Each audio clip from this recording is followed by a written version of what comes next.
First ever factory of Mukunda Jewelry. Purvi grand opening November 1 KPHB లో.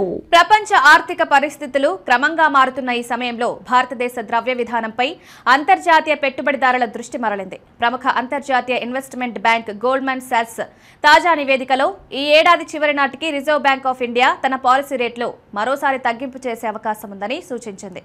ఇది జరిగితే గృహ రుణాలు, వాహన రుణాలు, వ్యక్తిగత రుణాల ఈఎంఐలు తగ్గే అవకాశం ఉందని ఆర్థిక నిపుణులు భావిస్తున్నారు. గోల్డ్మన్ సాక్స్ నివేదిక ప్రకారం ఇటీవలి జీఎస్టీ సరళీకరణలు ఆర్థిక వ్యవస్థలో పన్ను ఏకీకరణను మెరుగుపరచడంతో పాటు వ్యాపార నమ్మకాన్ని పెంచాయి.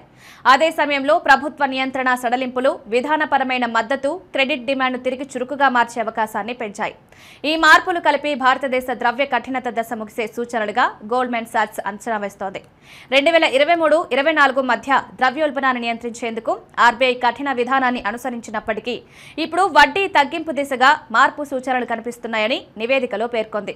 రిజర్వ్ బ్యాంక్ ఆఫ్ ఇండియా తాజాగా ప్రకటించిన ద్రవ్య విధాన ప్రకటనలో రెపో రేటు 5.5% వద్ద స్థిరంగా ఉంచినట్లు ద్రవ్య విధాన కమిటీ పేర్కొంది. అయినప్పటికీ ఆర్బీఐ భవిష్యత్తులో 25 బేసిస్ పాయింట్ల వరకు వడ్డీ రేటు తగ్గింపు అవకాశం ఉందని సంకేతాలిచ్చింది.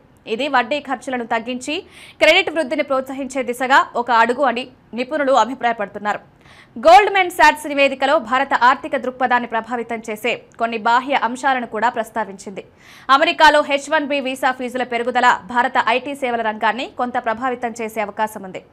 అంతేకాక అమెరికా భారతీయ వస్తువులపై 50% వరకు దిగుమతి సుంకాలు విధించడం భారత ఎగుమతులపై ఒత్తిడిని పెంచుతుంది. ఈ కారణాలు క్రెడిట్ డిమాండ్ను తాత్కాలికంగా తగ్గించే అవకాశం కలిగిస్తాయని నివేదికలో పేర్కొంది. మరోవైపు అనుకూలమైన రుతుపవనాలు, జీఎస్టీ రేటు తగ్గింపు, ప్రభుత్వ పెట్టుబడుల పెరుగుదల భారత ఆర్థిక వ్యవస్థను బలపరిచే అంశాలుగా గోల్డ్మన్ సాక్స్ గుర్తించింది. 2025-26 ఆర్థిక సంవత్సరానికి ఆర్బీఐ తన వృద్ధి అంచనాను పైకి సవరించింది. ఇది స్థూల ఆర్థిక పరిస్థితులు స్థిరంగా ఉన్నట్లు సూచిస్తోంది. గోల్డ్మన్ సాక్స్ అంచనా ప్రకారం ఆర్బీఐ మరోసారి వడ్డీ రేటును తగ్గిస్తే అది వినియోగదారులపై ప్రత్యక్ష లాభదాయక ప్రభావం చూపి ఇంటి కొనుగోళ్లు, వాహన రుణాలు, ఎస్ఎంఈ క్రెడిట్ వృద్ధికి దోహదం చేస్తుంది.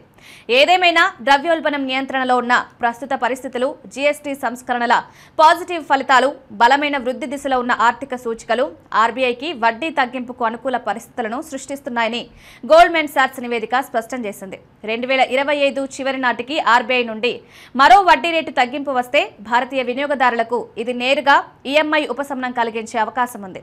భారత ఆర్థిక వ్యవస్థలో వినియోగం, పెట్టుబడులు రెండూ పెరిగే అవకాశాలు కూడా బలపడతాయి.